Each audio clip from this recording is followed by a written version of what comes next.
High, আজকে আমি গেছিলাম মায়ের কাছে। আমাকে দেখে উনি এবার বসে পড়লো, বাবা কেন গো, তুই কেমন আছিস জানবো বলে।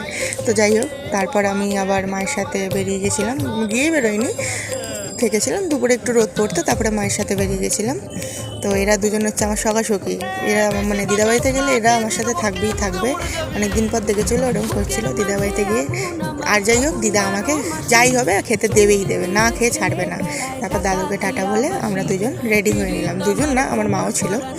রেডি ফেডি হয়ে তারপর আমরা চলে গেছিলাম মেলাতে, কারণ এরপর আমি আর ছুটি পাবো না। এবার ছুটি পাবো কি পাবো না, এবার সানডে তো অফ থাকে, কিন্তু এই কিছুদিন টানা 15 দিন আমার খুব কাজের চাপ থাকবে। তো আমি ভাবলাম যে এই মেলায় গিয়ে ঘুরে চলে আসি, এরপর আর যেতে পারবো কি না। আর মেলাটা ফাঁকা থাকায় বেশ ভালোই ঘুরালাম, কারণ এরপর ভিড়ভাড়টা আমারও খুব ভিড়ভাড়টা একদম পছন্দ না।